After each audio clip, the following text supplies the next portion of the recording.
In the last class, we have discussed about the beginnings of 1969 movement, which is popularly known as Jai Telangana movement.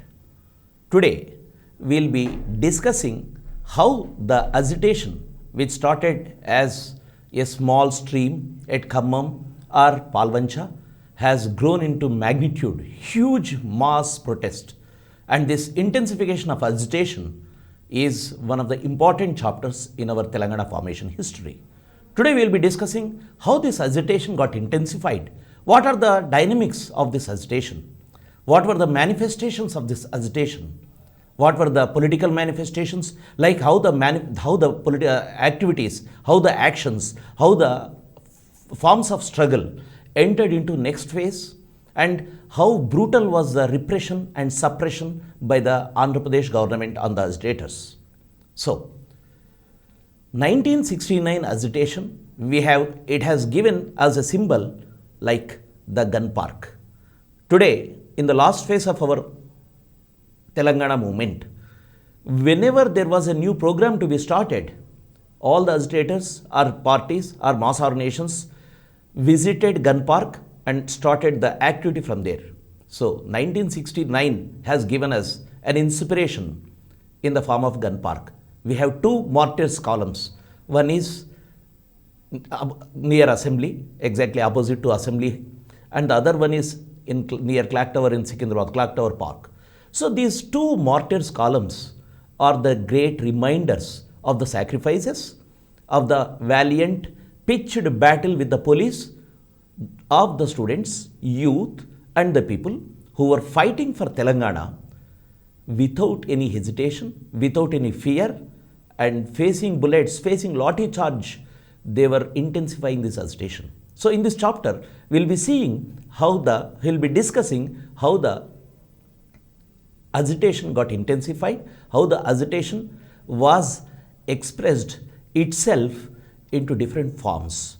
First, in the last class, we have discussed up to the beginning means till all party meeting, that is GO number 36. And after GO number 36, there were some political changes. What are the changes? You see, once a new GO has come up or a new dimension has come up in the movement, there will be certainly a confusion.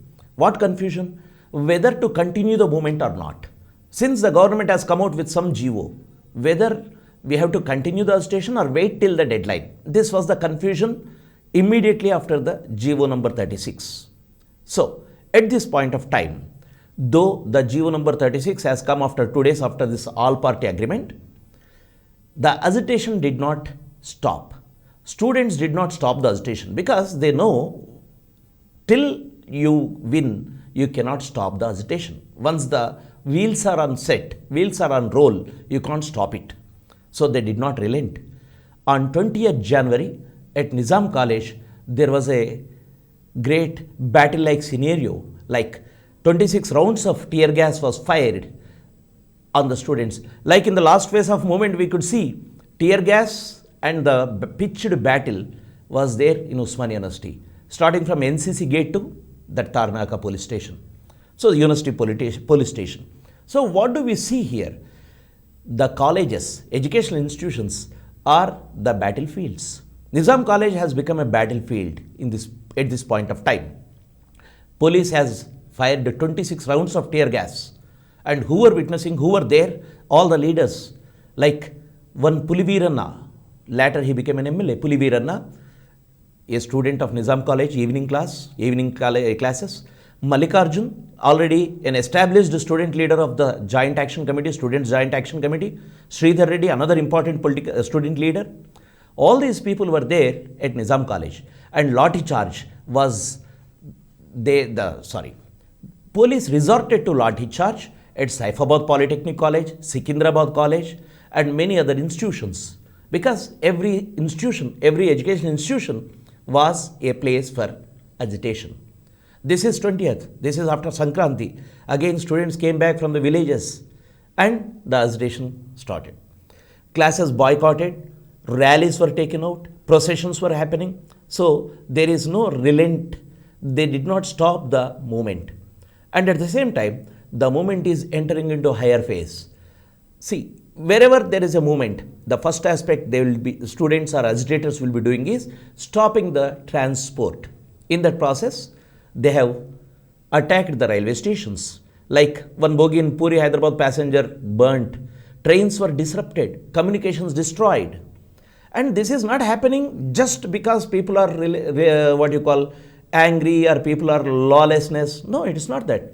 The students have seen what has happened in 1952. 1952 to 1956, 56 to 68, they have seen. Now the agitation is for their rights without any stop, without any question mark or any doubt. It is not a partial struggle, it is a struggle for Telangana. So the movement was intense. They attacked the transport system and buses stopped plying and all these things are happening. And on 20th January, one important thing is happening in Hyderabad, near Hyderabad, that is the first firing in 1969 movement. 1969 movement is synonymous with firings, synonymous with killing. In the last phase of our Telangana movement, unfortunately, there were no it is not firing which has claimed many lives, it was suicides. That is an unfortunate chapter, we'll be talking about it in the last lessons. But in Telangana, in the beginning, in 1969 movement, we could see, if we see in 1952, we have seen firing at at City College. City College firing incident near Afzalganj, everywhere that firing incident is a big one. Osmania Medical College, Osmania General Hospital, everywhere there was firing. That is 1952, Idli Sambar go back movement. And this is again 1969. The first firing happened at Umdanagar railway station near Shamshabad.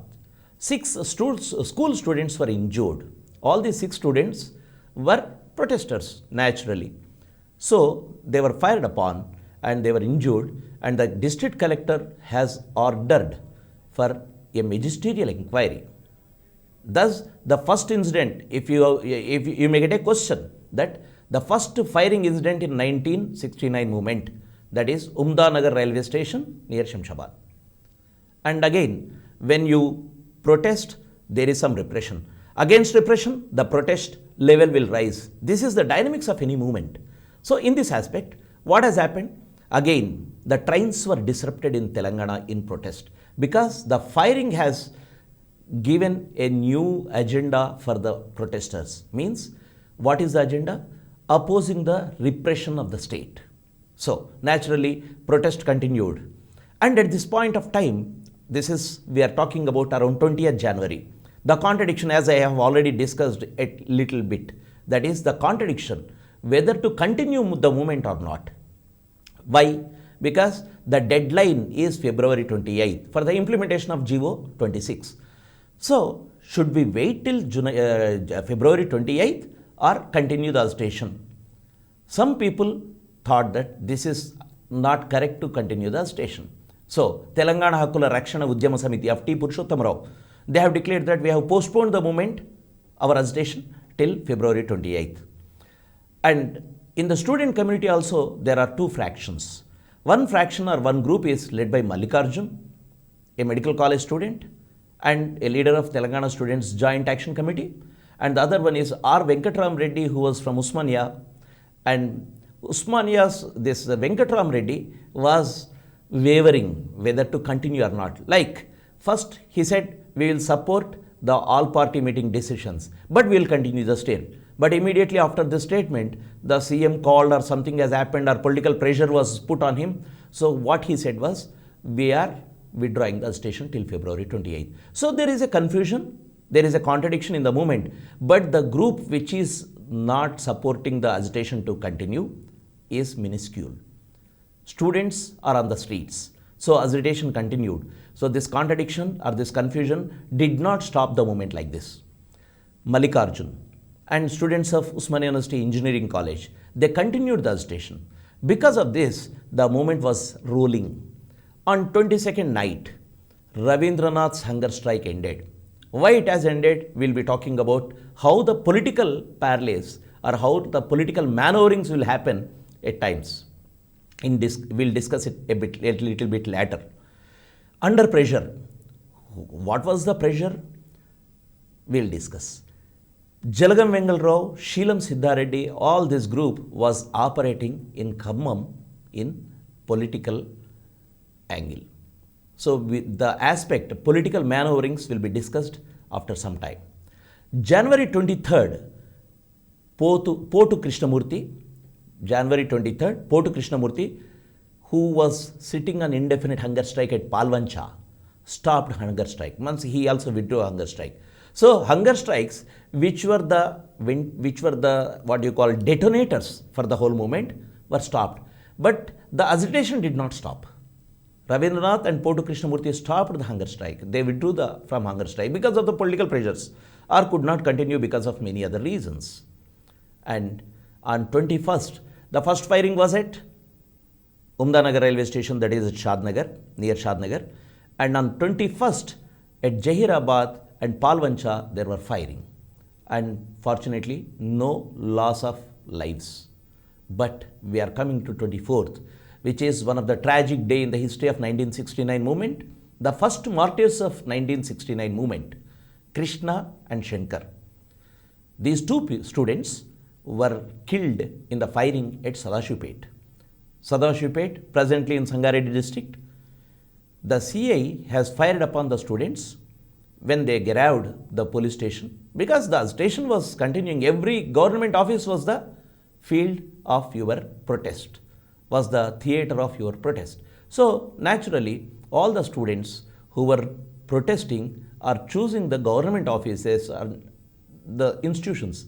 So whenever they went to Gherav, especially when they went to SI's, that is police station, they were fired upon. And Shankar was the first martyr who died on 25th January in Gandhi Hospital. And Krishna, after a gap of few days, that is, he died on 10th February, again in hospital. So Shankar and Krishna, these two were the martyrs. In our books, who is the first martyr is the question asked. Many of the books give us Shankar because he died first. But I feel that we should call Shankar and Krishna as the martyrs who fell to the bullets in the firing. These are the two first martyrs. And again, in the same incident, 14 students got bullet injuries. And thus, now the movement has entered into a new stage. Till now, the lathi charge, repression, or some sort of repression is there which can be said as not so brutal. But once the loss of lives is happening, then the student movement or the agitation is entering into a new stage. So, we'll be talking about all these things, like just we'll take a quick look of the places and we'll not talk about each and every incident unless and until it is very important. Like 30th January at Gajwel, 1st February 𝗂𝗏. 𝗂𝗏, remember, this is one of the place of contradiction because this is in Srisailam project area. This 𝗂𝗏 is part of the Mahbubnagar, where the Srisailam project is being constructed. Andhra workers are there and Telangana workers are also there, employees. So what is happening? The contradiction of Jai Telangana agitation is also spilling over here at 𝗂𝗏. Telangana agitators were attacked. Telangana people were attacked. Telangana employees were attacked by the Andhra employees in the night, and they were thrown away from their houses or the residences. This is happening in 𝗂𝗏. Again, that is 1st February, firing at 𝗂𝗏. 5th February, Bellampalli. 25th February, Tandur. 4th April, major firing at Secunderabad Burgu Mahadeva Hall. And 14th April, Mortad. 22nd April, Cheryal. 26th April, Jadcherla. 1st May, rally to Raj Bhavan. This is very important. When the people were moving towards Raj Bhavan in a rally, en route there were firing at many places, claimed some lives. So, 2nd May, Twin Cities. And by this point of time, the law and order problem has become a big issue for the state government, and army was called in. Army was called in so that they can control the mobs without any hesitation. So 3rd June, that was the day, anti-Gundaism day. The protesters were calling it as anti-Gundaism day. They observed. So at several places there were firing. 4th June, firings continued. 5th at Chilkalaguda. 6th, Kodangal, Peddapalli. 16th, anti-repression day, and many places firing took place. 26th, Gauligooda. 27th, Secunderabad. 27th July, Dhulpet. 8th, Warangal and Twin Cities. 5th, Kottagudem. 6th August, Secunderabad. So, why we have read all these things? It shows as the movement is widespread, the firing is also widespread. They were firing upon the people at every nook and corner of the state of Telangana region, wherever the agitators were on the warpath. So, they actually nowadays, if you see, if one firing is happening, one firing instead of firing, so what will happen again? We will be talking about it and we'll be condemning it, and there will be inquiries, there will be talk shows, there will be discussions. And you see, for how many days? Up to 6th August, starting from 24th January, firings continued in Telangana. Is it not the blood-soaked history of Telangana? Then you can see the pictures of the martyrs of 1969 movement. These are some of the photographs of the martyrs. Total 369 people died. They became martyrs in this 1969 movement. These are the some of the photographs which we could get in the newspapers or books. So, what are the other important major aspects of this time? This is in relation with the policing I am talking. Army was called in to Hyderabad, into Telangana, from other places like Mysore, Goa. Why you call people from other areas or non-locals? If non-locals are there, local police may not handle it. If local police are there, they may sympathize with the local agitation. So always the state does it. They bring in the people to fire upon, to do lathi charge from other places. Even in the last phase of Telangana movement, we have seen all the police which is coming into Telangana, especially into Osmania University, were from Rayalaseema. We talked about it openly. There is nothing secret about it. Battalions or the forces from Rayalaseema or other regions were brought in and stationed in Osmania University so that they can beat up the students brutally without any mercy, without any sympathy. If they are from the local areas, what will happen? They may not be so brutal or they may not be so intense in beating up. That is what the state does. So here the army was called in. Flag march was being conducted in the towns. What do you mean by flag march? Flag march means army will be marching in procession in the town so that people get fear in their minds not to venture out or to resort to some of the actions. On 29th January, movement spread to entire areas, especially in the working class area like Singareni. We have seen Singareni is one such place. If any movement is spreading into Singareni, that will catch up like wildfire and that will not stop unless and until it is getting a bigger stage. So Singareni next. In between, on 23rd January, because of the all-party agreement, the government has asked the state, asked the center to have one person so that the surplus of Telangana can be assessed. So Kumar Lalit was appointed to assess the surplus of Telangana. Another important aspect happening in between. Amidst the intense agitation, I am talking about what is happening in this period. On 3rd February, Justice Chinnapareddy verdict came which says Mulki rules are not applicable. You need not apply Mulki rules. Some of the employees went to court in protest when they were sacked from the jobs, non-Mulkis. So when they approached the court, Justice Chinnapareddy's verdict says Mulki rules are not valid. So what is happening? Now because of this, again agitation gets some oxygen, because the major issue of agitation is employment. When the court itself says that Mulki rules are not valid, you need not follow Mulki rules, what will happen to the fate of Telangana? What will happen to the fate of the unemployed of Telangana? So that is the worry. And after 3rd February, this is another important aspect which has come to fore, which made the agitation more and more strong and powerful. And what about the political aspects happening in this period? Political aspects means agitation is on the streets, pitched battles are on the streets, but there should be some organization, there should be some association or a group or a steering committee which will steer or lead the entire movement. And in this aspect, the first organization which is coming out. Organization I am saying, committees, joint action committees are different. This is an organization which I am going to talk. That is, the first organization was Telangana People's Convention. Of course, this is not an organization. This convention means it is a gathering. Telangana People's Convention is the first big gathering happening at this point of time. Before also we have some of the organizations like Telangana Mahasabha started its agitation or at least its movement or its meetings in 1958 itself. Now I am talking about the Telangana People's Convention. This is the first body, this is the first group which came together to bring in all the forces who are into agitation, like the students, intellectuals and political activities. They were brought onto one platform during this Telangana People's Convention gathering. The meeting was held at Telangana Vatandarla Sangham. Remember, what do you mean by, you see, in history or in anything, we should have the knowledge of the language. Vatan means country. Vatandar, what do you mean by Vatandars? Vatandars means natives.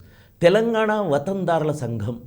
This is another organization which was the natives organization, Telangana Vatandarla Sangham.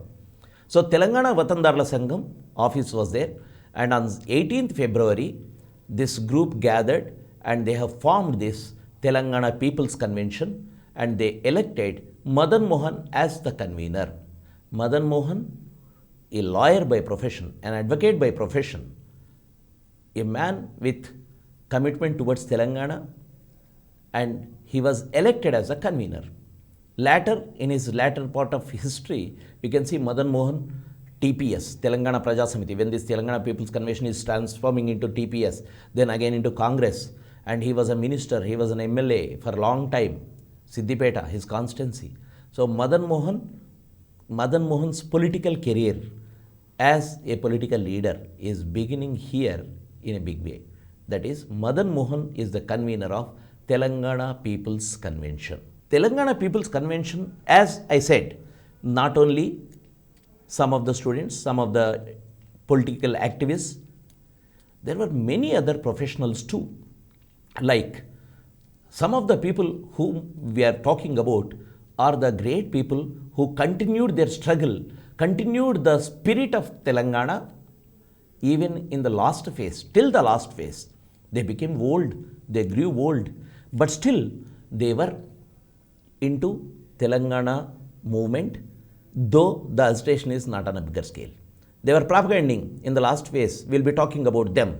One is 𝗵𝗵𝗆, a great man, a journalist by profession. 𝗵𝗵𝗆 was a staunch Telanganite.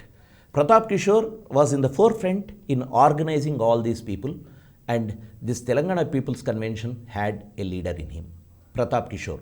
Even in the last phase, we will talk about the Martyrs Memorial. If we talk about the Martyrs Memorial, we should remember 𝗵𝗵𝗆 too. Dr. Gopal Kishan. Dr. Gopal Kishan, a doctor by profession, a medical practitioner by profession, was in the forefront of the agitation, and he played a crucial role in Reddy College meeting also. We will be talking about it. And Dr. Gopal Kishan was active in the last phase of Telangana movement too. Whenever there is a movement, whenever there was a meeting of Telangana in the last phase, Dr. Gopal Kishan was attending. Then Santapuri Raghuveer Rao, yes, Raghuveer Rao or Santapuri Raghuveer Rao, another journalist who was an active member of Telangana People's Convention. Adiraju Venkateshwar Rao, another journalist who wrote a book on Telangana movement in the latter stage. He was documenting the entire 69 movement in a detailed manner. 𝗹𝗶 Prabhakar Rao, another journalist, writer, participating in this Telangana People's Convention. E.V. Padmanabham. These are all the names. Remember these names, because all these names again we'll be talking about them or their activities in a different way in the last phase of Telangana movement. Beginnings of the last phase, all these people were contributing according to their capabilities, according to their limitations. But these people carried the baton in the next phase too. That is why these people are important. 𝗍𝗵𝗵𝗔𝗺. 𝗍𝗵𝗵𝗔𝗺, a councillor, municipal councillor, was also a staunch Telanganaite. He brought out a magazine known as Flash and Philomene. Remember this word, Flash and Philomene, popularly known as Flash and Philomene. Remember, 𝗍𝗵𝗵𝗺 was bringing out a magazine known as Flash. So 𝗍𝗵𝗵𝗵, all these people were active in Telangana People's Convention. So to sum up, what is happening till here? Telangana movement started with a protest, started with some agitations like slogans, Jai Telangana in Palvancha or Illendu or Khammam or Warangal, but that has spread to entire state. Once the agitation is spreading into entire state, the dynamics of agitation, whenever we see, on one side the agitation, the scale of agitation will grow. As the scale of agitation was growing, the ruling class, the Andhra ruling class who were in power, they started brutal repression. As a result, we have seen number of deaths in this period, firings happening all over the state, and gradually the movement, the agitation is entering into a higher phase where we require some sort of organization, and that organization, the making into that form of organization, some attempts are being done, and one of the such attempt is Telangana People's Convention.